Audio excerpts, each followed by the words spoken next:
वृंदावन में एक स्थान है गोरीलाल कुंज। क्या नाम है?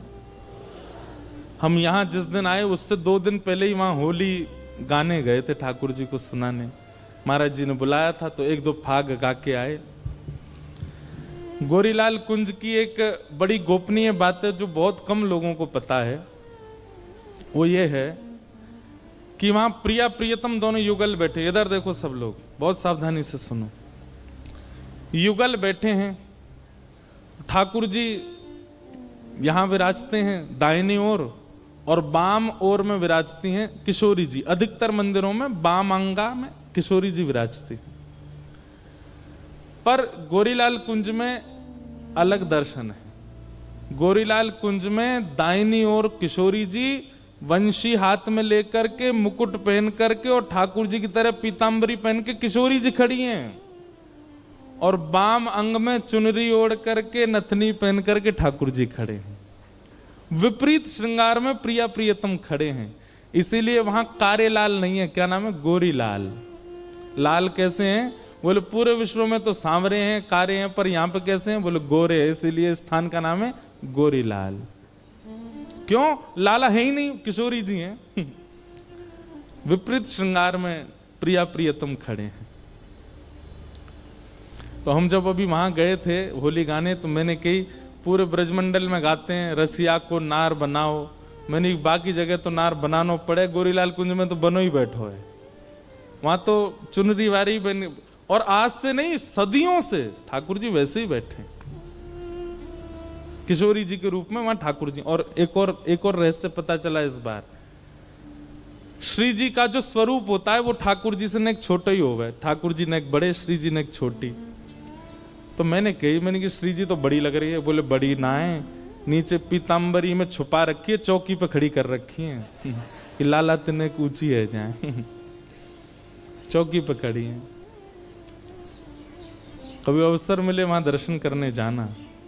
और एकमात्र ऐसा वृंदावन का स्थान है जहां पर रसिक त्रिवेणी मिलकर के आपस में रस चर्चा करते थे। स्वामी श्री हरदास जी, हितरवंश महाप्रभु और हरिराम व्यास। एक ही वृक्ष है वहां पर, और इतना सुंदर है वो। वहां बैठ करके अपने गुरु मंत्र का नाम जब जरूर करके आइएगा। वहां बैठ करके तीनों रसिक त्रिवेणी चर्चा करते थे। तो श्री रसिक देव जी, रसिक देव जी के गुरुदेव थे श्री नरहरदास जी।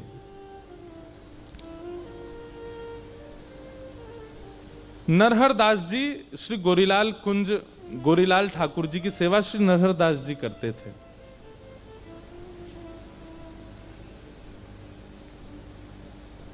एक बार मैंने एक लीला सुनाई है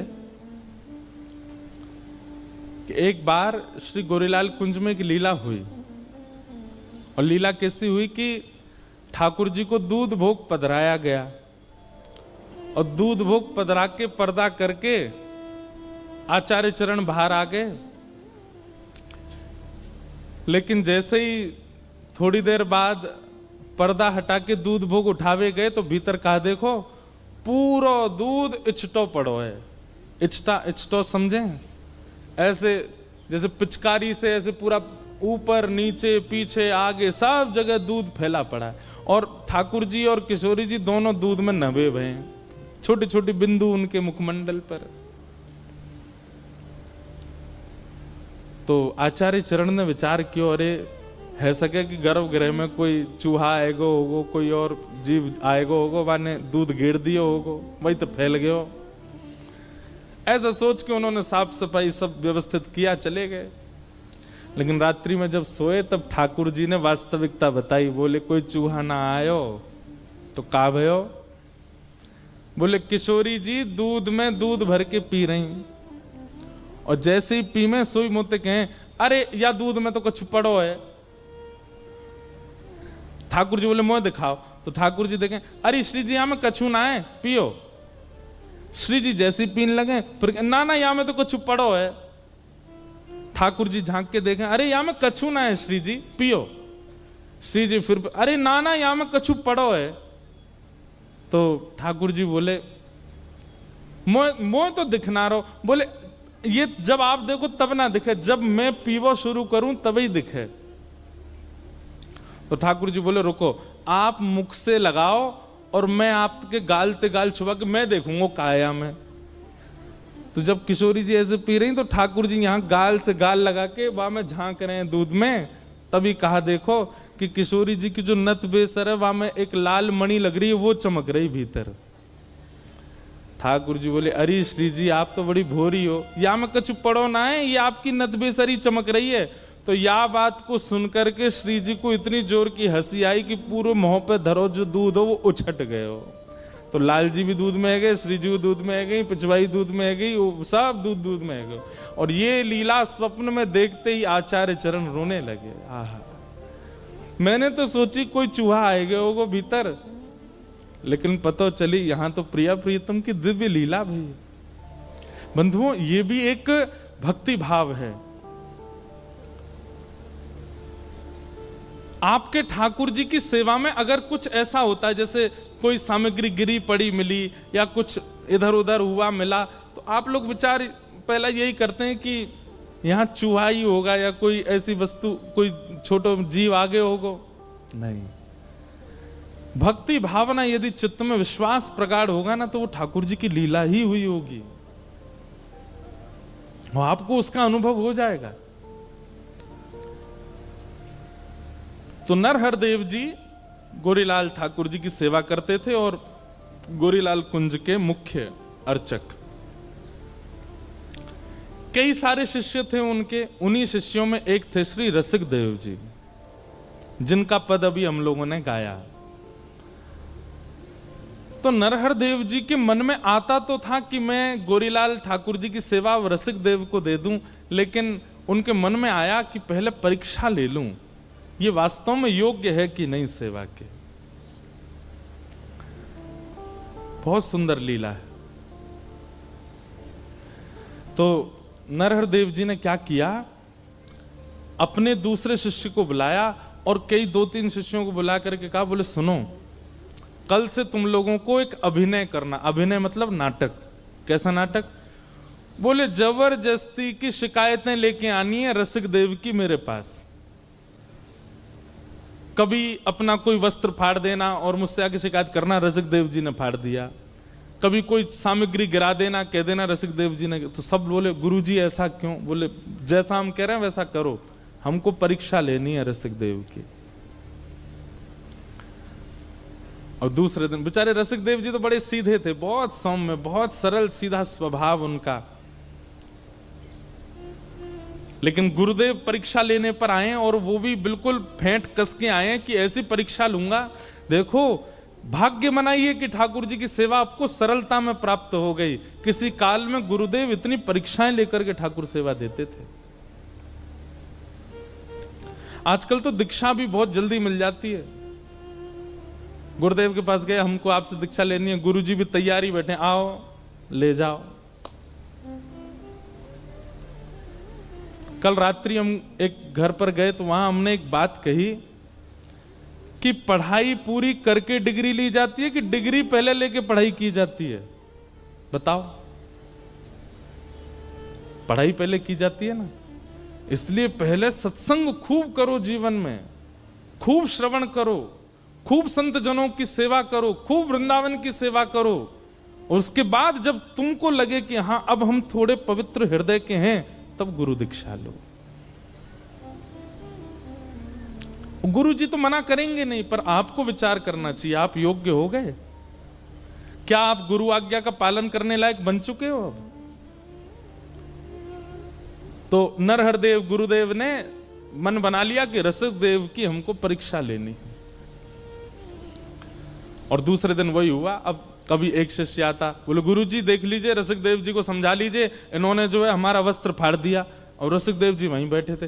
और रसिक देव जी बोले मैंने कब फाड़ा? झूठ मत बोलो, तुमने फाड़ दिया, तुमने जोर से खींचा था उठा करके और तभी ये हमारा वस्त्र फट गया। गुरुदेव देख लीजिए, इनको समझा लीजिए।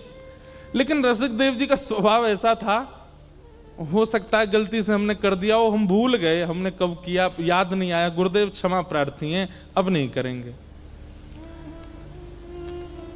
अब यहां गुरु दोनों बात कर रहे हैं, परीक्षा भी ले रहे हैं और शिष्यों को बता भी रहे हैं। उसकी सहनशीलता देखो। हम होते तो क्या करते, FIR दर्ज करवाए आते दूसरे चेला के नाम, मुंह पे झूठा आरोप लगावे। और आजकल तो एक नया ट्रेंड चला, आजकल नहीं, चल तो बहुत समय से रहा है, भगवान की कसम तो यहीं धरी रहती जीभ पे आगे, किसी की कसम खिवा लो, भगवान तो बेचारे थर थर कांपते रहे, मेरी मत खा लियो भैया। अच्छा, लोग इतने विचित्र होते हैं, कई हमारे परिकर के भी हैं ऐसे, उनसे कहो हमारी सौगंध खाओ, आपकी नहीं खाएंगे लेकिन भगवान कसम खा रहे हमने नहीं। भगवान इतने सस्ते हैं, को पता है कि ठाकुर जी को तो कुछ कहना नहीं आके। लेकिन एक बात बता दें हम आपको, व्यास मंच पे बैठ करके कह रहे हैं, ये कसमों से होता तो होगा ही कुछ ना कुछ, पर ठाकुर जी की कसम यदि आप खाते हो, भले ही आप कितने भी सत्य हो, आप ठाकुर जी की कसम यदि खाते हो तो आपका प्रारंभ से लेकर अब तक जितना भजन साधन हुआ सब नष्ट हो जाएगा। ठाकुर जी की कसम मत खाइए, कभी भगवान की कसम नहीं खानी है। ये आज प्रण ले लीजिए, मैया की खा लो, पिताजी की खा लो, पत्नी की खा लो, बच्चन की खा लो, क्यों जे अपने इनकी खाओ, ठाकुर जी उनकी नहीं। चाहे आप सत्य क्यों नहीं कह रहे हो तब भी नहीं।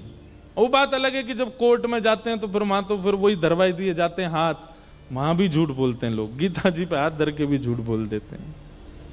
इसीलिए तो जेल होती है फिर उनका, क्योंकि सारा पुण्य नष्ट हो जाता है।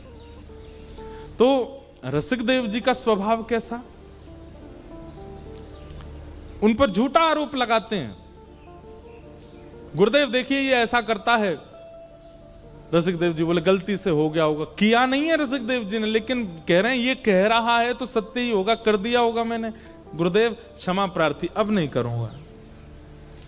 दूसरे दिन फिर कोई चेला ने आके शिकायत की, तीसरे दिन फिर कोई चेला ने शिकायत की, ऐसे इतनी शिकायतें हो गई, रसिक देव जी को खुद ही लगने लगा कि मुझ में अपराध है। और एक दिन नरहर देव जी गुरुदेव जो थे उनके, उन्होंने कहा ए रसिक देव इधर आओ, तुम्हारी बहुत शिकायतें आ रही हैं हमारे पास, अब अगर एक भी शिकायत आई तो हमको कठोर नियम लेना पड़ेगा। बोले गुरुदेव मैं कुछ नहीं करूंगा।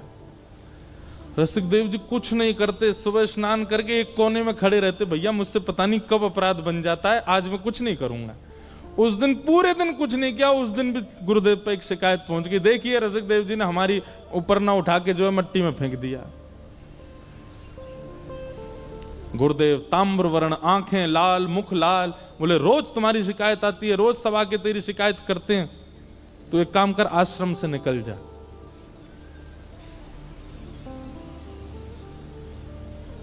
रसिक देव जी हाथ पैर कांप रहे हैं, रो रहे हैं, बोले गुरुदेव मैंने अपराध किया, उसका मुझे दंड आप आश्रम में ही दे दीजिए, लेकिन मुझे दूर मत कीजिए, मैं आपको देखे बगैर रह नहीं पाऊंगा। एक बार को प्रिया प्रियतम के नित्य दर्शन ना हो मुझे स्वीकार है, पर मेरे गुरुदेव मुझे ना दिखें ये मुझसे सहन नहीं होगा। गुरुदेव बोले सुन, हमारी आज्ञा मान और आश्रम छोड़ के चला जा, अभी जा। रसिक देव जी बोले गुरुदेव दूसरी बार कहना नहीं पड़ेगा आपको, मैं जाता हूं। और अपने सब गुरु भाई जो शिकायतें करते थे वो अंदर ही अंदर वे सब रो रहे हैं, क्योंकि रसिक देव जी ने कुछ किया नहीं, ये तो गुरुदेव करवा रहे हैं। सबसे क्षमा प्रार्थी हो गए, मुझे क्षमा कर देना गुरु भाई, मैंने जो किया मुझे क्षमा कर देना। और अपने गुरुदेव की चरण रज को लेकर के एक पोटली में और आश्रम को प्रणाम करके, गोरीलाल जी को प्रणाम करके निकल गए। और यमुना तट पर जाकर के इतना रोए, इतना विरह व्याकुल, अपने हृदय पर हाथ रख करके बस रुदन करते रहते हैं।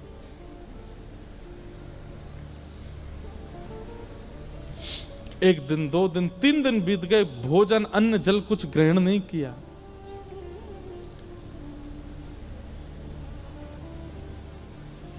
लेकिन रसिक देव जी के इतनी ख्याति थी कि उनके कई वैष्णव बाहर के ऐसे थे ब्रजवासी जो उनको घेरे रहते थे, तो वे सब लाते, उनको प्रसाद पवा देते, उनके वस्त्र धो देते, उनकी सेवा कर देते।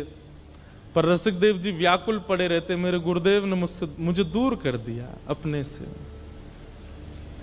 नजरों से गिराना ना, चाहे जितनी सजा देना, नजरों से गिराना ना, चाहे जितनी सजा देना, नजरों से जो गिर जाए, नजरों से जो गिर जाए, मुश्किल ही संभल पाए, राधे तेरे चरणों की,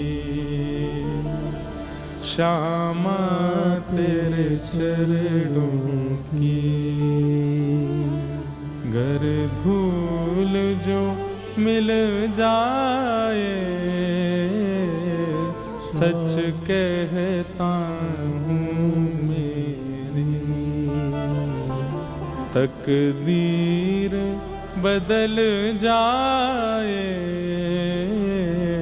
राधे तेरे चरणों की। ये तो वही समझ सकता है जब कोई प्रेम करने वाला, अत्यंत प्रेम करने वाला आपसे नजर फेर लेता है, उस समय ऐसा लगता है असंख्य बाण मार दिए हो हम। रसिक देव जी की निष्ठा प्रिया प्रियतम में है, पर जितनी प्रिया प्रियतम में है उससे कई गुना ज्यादा अपने गुरुदेव में, और वो गुरुदेव अपने नजरों से आगे कर दें, और वो भी तब जब रसिक देव जी का कोई अपराध नहीं।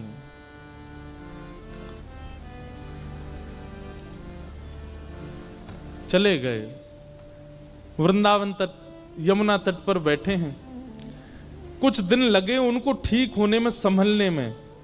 कुछ दिन बाद संभल गए, वृंदावन की परिक्रमा करते, रच का तिलक करते, यमुना जी को प्रणाम करते, अपना भजन करते, गुरुदेव का मानसी चिंतन करते, मन में चिंतन करते। लेकिन एक दिन इतनी व्याकुलता बढ़ गई, बिना गुरुदेव को देखे महीनों निकल गए हैं। तब उन्होंने अपने एक साथी को बुलाया और कहा, सुनो। बोले, एक सेवा करोगे? बोले, क्या?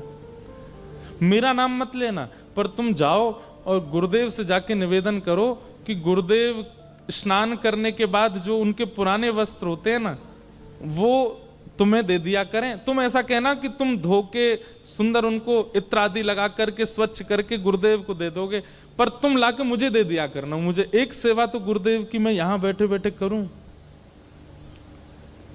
व्यक्ति गया और नरहरदेव जी से जाके निवेदन किया, गुरुजी हमारी प्रार्थना है कि आपके जो वस्त्र हैं वो धोने की सेवा हमारे परिवार को मिले। नरहरदेव जी बोले, अरे तो इसमें क्या बात, ठीक है, कल से हम तुमको दे दिया करेंगे। सब लोग इधर देखो, पीछे वाले कुछ होता है वहीं देखने लगते हो, इधर देखो, इतने बढ़िया चरित्र चल रहा है, सुनो। तो अब वो व्यक्ति गया और नरहरदेव जी गुरुदेव के जितने वस्त्र होते थे ला करके रसिक देव जी को दे देते। रसिक देव जी पहले तो गुरुदेव के वस्त्रों को लेते, फिर उनको प्रणाम करते, फिर उनकी सुगंधी लेते, उन्हीं को वंदन करते, उन्हीं से लिपट लिपट के रो लेते, मेरे गुरुदेव के वस्त्र हैं। और फिर उसके बाद सुंदर जल से उनको स्वच्छ करते, सुखाते।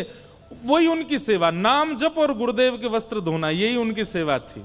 गुरुदेव के दो वस्त्र हैं, ऊपर का कुर्ता, नीचे की धोती, यही युगल सरकार मान लेते, इन्हीं की ऐसी आराधना करते। और उसमें बढ़िया इत्र लगा करके स्वच्छ बिल्कुल सीमित वो करके उसको भिजवा देते। नरहरदेव जी को बड़ा सुख मिलता, उनका भजन में और सुख बढ़ने लगा। वो वस्त्र धारण करते प्रिया प्रियतम के प्रति और भाव बढ़ने लगा उनका। जब अपना भाव बढ़ता देखा ठाकुर जी के प्रति, 2-4 दिन में उनको लगा इतना प्रेम पिछले बीते सालों में मुझे ठाकुर जी से नहीं हुआ, कि जब से ये वस्त्र धो के लाने लगा मेरा प्रेम ऐसा अटूट हो गया ठाकुर जी से। एक दिन उसको बुलाया, बोले इधर आ, वो वस्त्र तू ही धोता है? जी गुरुदेव। झूठ मत बोलना, अगर तैने झूठ बोला तो मैं श्राप तो नहीं दूंगा, लेकिन गुरुदेव के सामने झूठ बोलेगा तेरा भजन नष्ट हो जाएगा। वो घबरा गया, बोले गुरुदेव मैं नहीं धोता हूं, क्षमा, धृष्टता क्षमा करें। आपके परम रसिक शिष्य श्री रसिक देव जी वो यमुना तट पर बैठे हैं, आपने उनको दूर कर दिया गुरुदेव। वो बहुत रोते हैं आपकी व्याकुलता में, वो आपके वस्त्र धोते हैं। मैं आपसे वस्त्र लेके वहां चला जाता हूं, वो धोते हैं। वो आपके युगल वस्त्रों को युगल मान करके पूजा करते हैं, सेवा करते हैं, इत्र लगाते हैं, धोते हैं, सुखाते, फिर भेजते हैं। नरहर देव जी के नेत्र बंद हो गए, नेत्रों में आंसू आ रहे हैं, क्योंकि इतना प्रेम ठाकुर जी के प्रति किसी सामान्य की सेवा से नहीं हो सकता। शिष्य की सेवा से भी गुरु का प्रेम बढ़ता है। लोग कहते हैं गुरु पहलवान, गुरु मेहरबान तो चेला पहलवान, पर कभी कभी चेला पहलवान हो ना तो गुरु पर भी ठाकुर मेहरबान होते हैं। शिष्य अपना शिष्यत्व देखे। लेकिन नरहर दास जी ने अपने चेहरे, अभी परीक्षा पूरी नहीं हुई और महाराज उतार करके वस्त्र उसके मुंह पर मार दिए। बोले सुन, लेकर के जा और उसके मुंह पर मार करके बोलियो अभी तो आश्रम से निकला, मेरी आज्ञा है वृंदावन छोड़ के चला जाए, छोड़ दे वृंदावन।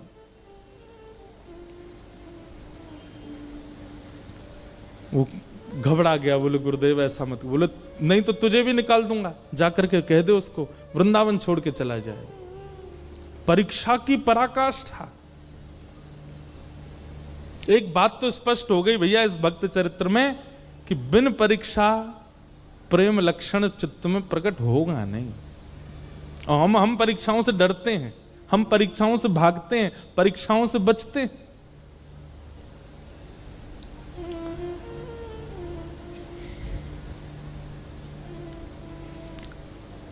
अब वो जो रोज गुरु जी के वस्त्र लाता था, आज वो रोता रोता रसिक देव जी तो प्रतीक्षा करते थे गुरुदेव के वस्त्र आ रहे होंगे, बड़े व्याकुल दौड़ करके आधे रास्ता में बोले आज तुम खाली आता है, वस्त्र नहीं लेकर के आए गुरुदेव के। चरणों में गिर गया, बोले कि मुझे क्षमा कर दें, गुरुदेव ने एक आज्ञा दी है और मैं वो आपको सुनाना चाहता हूं। रसिक देव जी बोले मेरे लिए आज्ञा दी? बोले हाँ। बोले क्या आज्ञा है? बोले गुरुदेव कह रहे हैं कि आप वृंदावन छोड़ के चले जाओ। उन्हें पता चल गया कि आप सेवा कर रहे हैं वस्त्रों की, इसलिए गुरुदेव ने आज्ञा दी है कि आप वृंदावन छोड़ के चले जाओ। सुनते ही रसिक देव जी के नेत्र सजल हो गए। विचार कर रहे हैं ऐसा अपराध मैंने क्या किया, आश्रम से निकाल दिया, वृंदावन से भी दूर। अरे गुरुदेव के अलावा ये वृंदावन ही तो था, ये लता गुल्म पत्र यमुना जी और ये रज ही तो थी जिससे मेरे प्राण बच रहे थे। अब इससे दूर कैसे जाऊं? लेकिन गुरु की आज्ञा है। जो उनकी थोड़ी बहुत सामग्री थी उठा करके अपने कंधे पर टांग करके श्री रसिक देव जी वृंदावन छोड़ के चले गए। और वृंदावन छोड़ करके अब मथुरा में रहने लगे। कम से कम ब्रज में तो रहूं। अब फिर वही हुआ, महीनों तक तो उनको लगा ठीक होने में। महीनों बाद जब रसिक देव जी ठीक हुए, थोड़े व्यवस्थित हुए, गुरुदेव की याद आने लगी। बंधु सुनने में आपको थोड़ा अटपटी नहीं लग रही कथा? क्योंकि हमारा स्वभाव ऐसा है ही नहीं। इतनी नकारताएं अगर हम अपने जीवन में देख लें, हम तो त्यागी कर देते हैं। अरे गुरुजी लो अपनी कंठी माला धरो। पर संबंध वो अच्छा जिस संबंध में हमारा सामने वाला चाहे जैसा हो, हम उसका त्याग ना करें। संबंध वो अच्छा।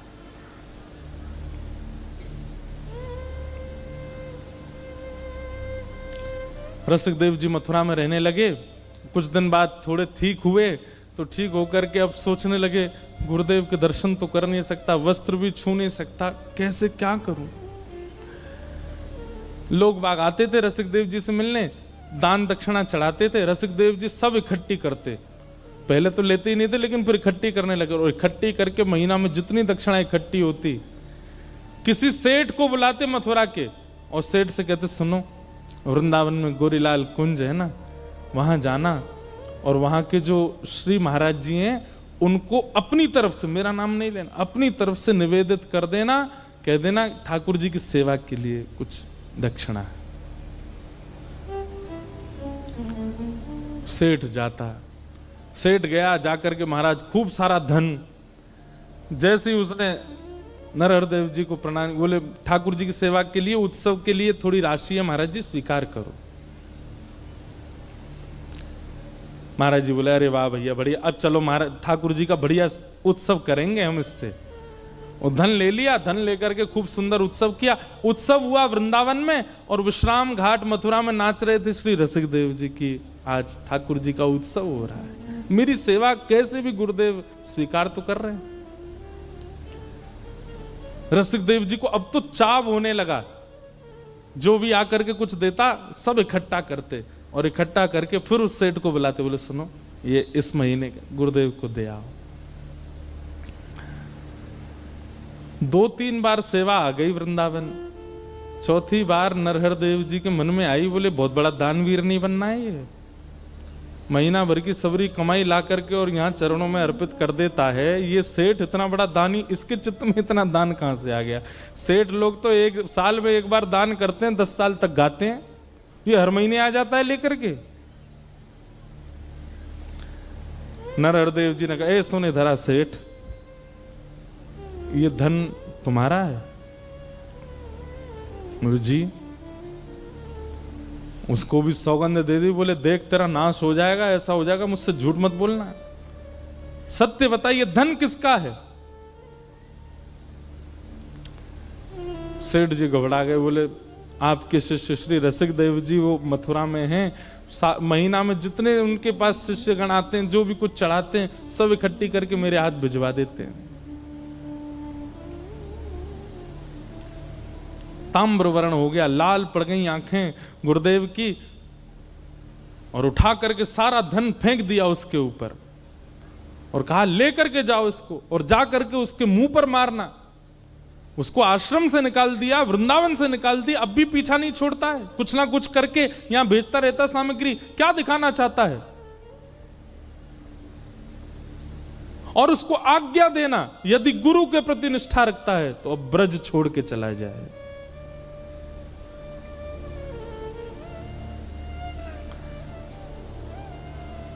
सेठ जी वापस गए और रसिक देव जी के चरणों में वह दक्षिणा अर्पित कर दी। बोले कि गुरुदेव बहुत नाराज हो गए, आज उन्हें पता चल गया कि आप सेवा भेजते हैं, और उन्होंने आज्ञा की है कि आज सूर्यास्त होने से पहले पहले ब्रज छोड़ के चले जाओ।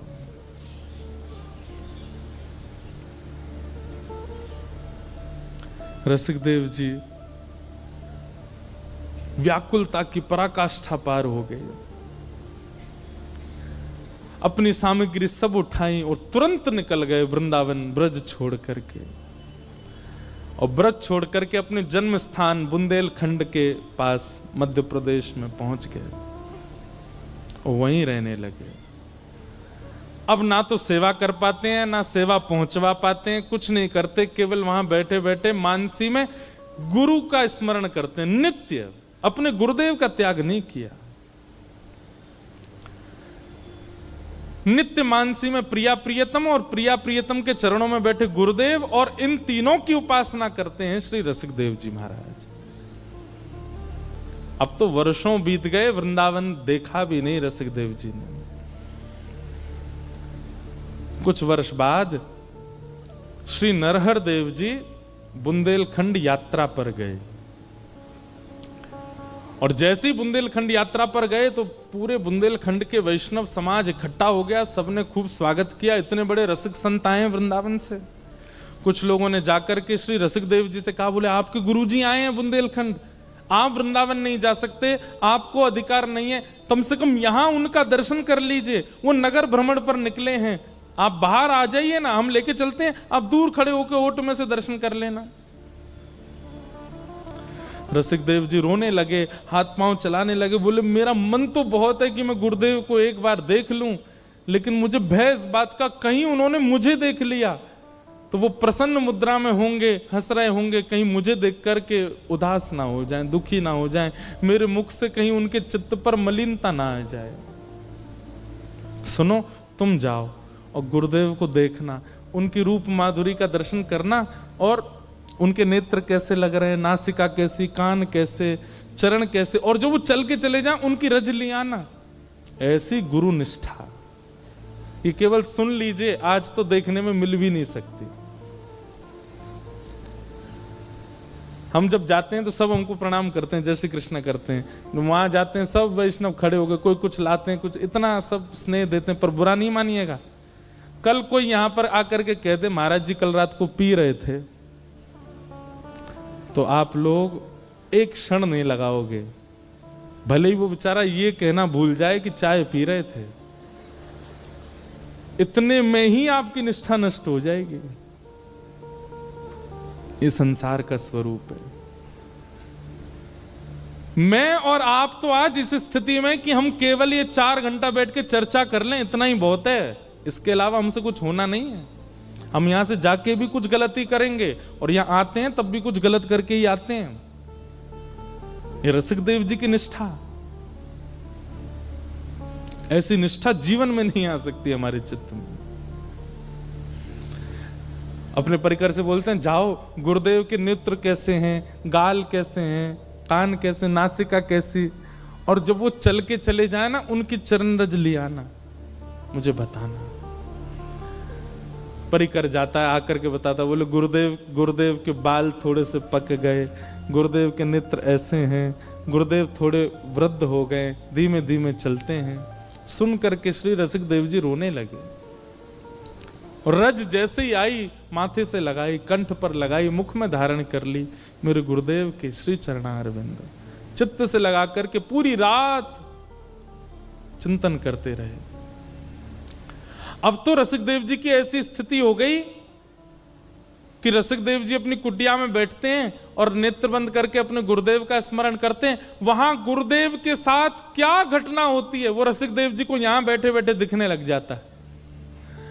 एक दिन बुंदेलखंड यात्रा पर रात में गुरुदेव स्नान करने के लिए ब्रह्म मुहूर्त में निकले, तो उस समय पे प्रकाश के लिए टॉर्च तो होती नहीं थी, तो दिया हाथ में लेकर के गुरुजी जा रहे थे, हवा जोर की चली, दिया बुझ गया, और दिया जैसे बुझा तो एक वृक्ष की टहनी थोड़ी नीचे थी, वो गुरुदेव के माथे पर लग गई, और जैसी लगी यहां ब्रह्म मुहूर्त में श्री रसिकदेव जी अपनी कुटिया में रोने लगे और माथा पकड़ करके कहने लगे, अरे कोई जाओ, मेरे गुरुदेव के माथे पर लगी है, अभी अभी एक टहनी लगी है।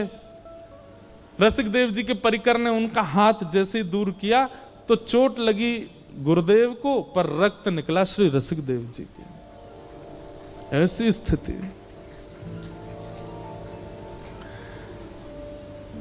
लेकिन लोग जाकर के केवल कहते हैं नरहर देव जी की कैसी निष्ठुरता, इतने में भी रसिकदेव को स्वीकार नहीं कर रहे हैं।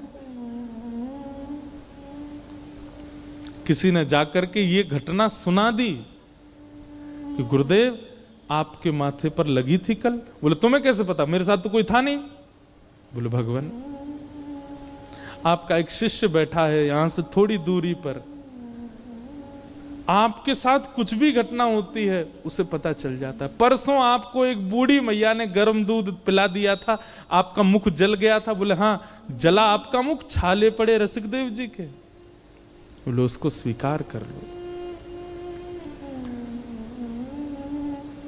तुरंत अपना जो साथ में था कुछ भी उठाकर बोले भाग यहां से, उसका नाम मत लेना मेरे सामने आकर के।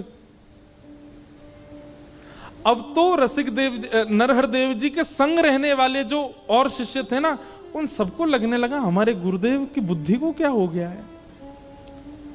स्वयं कह करके उसकी शिकायतें करवा दी, हम लोगों से झूठी झूठी शिकायतें सुन करके उसको निकाल दिया, आश्रम से निकाला, वृंदावन से निकाला, ब्रज से निकाला, और अब भी उसको स्वीकार नहीं कर रहे हैं। ये चाहते क्या है? और इतने क्रोध में आ गए, रसिकदेव जी का नाम सुनते ही तुरंत शिष्यों से बोला अभी वृंदावन चलो, अब नहीं रहना यहां पर। शिष्यों में से भी कई लोगों ने कहा बोलो गुरुदेव, ऐसा स्वभाव आपका पहले तो नहीं था, आप ये किस प्रकार का व्यवहार कर रहे हैं रसिकदेव। बोले मुझे मत सिखाओ, चलो यहां से। बड़े बड़े संतों ने, बड़े बड़े आचार्यों ने, बड़े बड़े भक्तों ने जाकर के नरहर देव जी से कहा कि रसिक देव को स्वीकार कर लो, पर उन्होंने नहीं किया। ऐसी परीक्षा तो किसी गुरु ने नहीं ली। नरहर देव जी वापस वृंदावन आए और वृंदावन में जैसे ही गोरीलाल जी की सेवा में पहुंचे, तो अब तक तो और बालक सेवा कर रहे थे, आज जैसे ही आप स्वयं सेवा में गए तो आपने क्या देखा? भीतर विराजमान युगल सरकार प्रिया प्रियतम के नेत्रों से अश्रु गिर रहे हैं। नरहर देव जी ने तुरंत पर्दा किया, चरणों में गिर गए, बोले सरकार जय जय, आप क्यों रुदन कर रहे हैं? सेवा में कोई चूक हो गई, रसोई सिद्ध नहीं हो रही, आपके श्रृंगार में कोई कमी हो रही है, आप क्यों रुदन कर रहे हैं सरकार? प्रिया प्रियतम सचल हो गए उनके सामने और किशोरी जी आज्ञा देकर के कहने लगी, बोले अब हमसे ये देखा नहीं जा रहा है, अब परीक्षा की पराकाष्ठा कर रहे हैं आप। इतनी परीक्षा तो कभी श्याम सुंदर नहीं लेते, इतनी परीक्षा की भावना तो कभी किसी देव चित्त में नहीं आती, जितने कठोर हृदय से आप रसिक देव की परीक्षा ले रहे हैं। हमारी आपसे प्रार्थना है, रसिक देव को अब स्वीकार कर लो। नरहर देव जी उठ करके नृत्य करने लगे, बोले मैं बस इसी की प्रतीक्षा कर रहा था कि आप कहो कि उसको स्वीकार करो। मुझसे सबने कहा, आचार्यों ने कहा, शिष्यों ने कहा, पर मैं रसिक देव की भक्ति आपके मुख से सुनना चाहता था। मेरे शिष्य की पराकाष्ठा, मेरे शिष्य का प्रेम कोई और मुझसे कहे, मुझे उसमें रुचि नहीं थी। मैं चाहता था कि प्रिया प्रियतम स्वयं एक दिन प्रकट होकर के कहेंगे कि रसिक देव जैसा शिष्य इसको स्वीकार करो, तब स्वीकार करूं। ये परीक्षा इसी के लिए कर रहा था कि आप बोलो। आज नरहर देव जी का एक अलग रूप दिखा, जो इतने निष्ठुर, इतने कठोर हृदय के बन गए थे पिछले कुछ वर्षों में, आज वो द्रवित हृदय, इतने दिन का भरा था हृदय में, नेत्रों से अविरल अश्रुधार गिर रही है। और अपने सब शिष्यों से कहने लगे, मेरे प्राण, मेरे जीवन, मेरे अत्यंत प्रिय रसिक देव को कोई लेकर के आओ।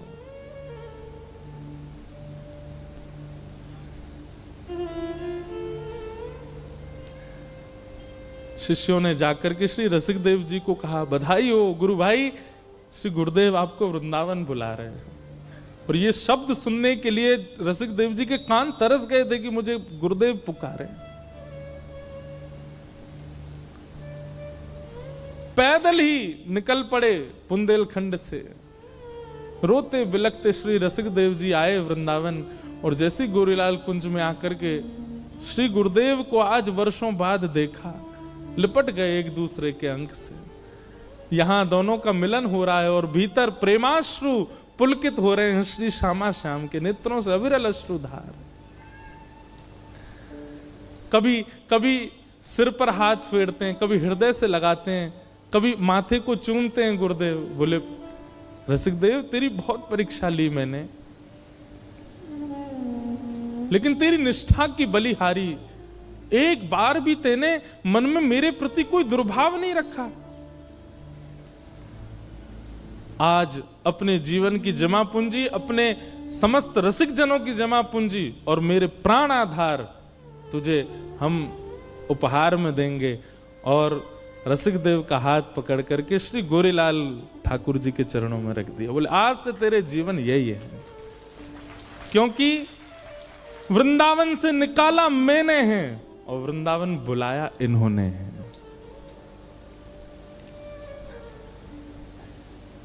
मैं तुझे वृंदावन बुलाऊं ये मुझ तक सीमित होता। गुरु तो कृपा कर देता है, शिष्यों पर बुला लेता है, पर मैं तो चाहता था मेरे रसिक देव को प्रिया प्रियतम बुलाऊं, और इन्होंने कहकर के बुलाया कि रसिक देव को बुलाओ। आज से यही तेरे सर्वस्व। ऐसे श्री रसिक देव वही गाते हैं, भाग्य बनो वृंदावन पायो, भाग्य बनो वृंदावन पायो। रसिक बिहारी की गति पाई, श्री रसिक बिहारी की गति पाई, रसिक बिहारी की गति पाई, रसिक बिहारी की गति पाई। धन धन लोक कहायो, धन धन लोक कहायो, कहायो, भाग्य बड़ो वृंदावन आयो, भाग्य बड़ो वृंदावन पायो। ऐसे श्री रसिकदेव जी। तो मैं ये किस भाव से कह रहा था पूरी वृत्तांत को, कि हमें अवसर मिला है मानव देह, इस मानव देह के इस अवसर को व्यर्थ मत गवाइए। कम से कम इस कथा के बाद एक चीज निश्चय कर लीजिए कि आपसे कुछ ऐसा ना बने जिसकी आपको ग्लानि हो बाद में कि मैंने अपने जीवन में यह कृत्य किया। बंधुओं, ग्लानि में जीवन जीना भगवत प्राप्ति में बाधा बन जाता है। कहीं आत्मग्लानि ना हो, कहीं देह ग्लानि ना हो कि मैंने ऐसा क्यों किया।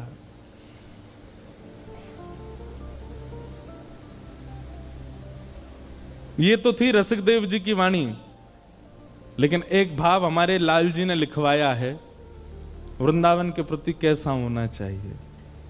राधिका रानी जी, वृषभानु दुलारी जी, राधिका रानी जी, वृषभानु दुलारी जी, राधिका रानी जी, वृष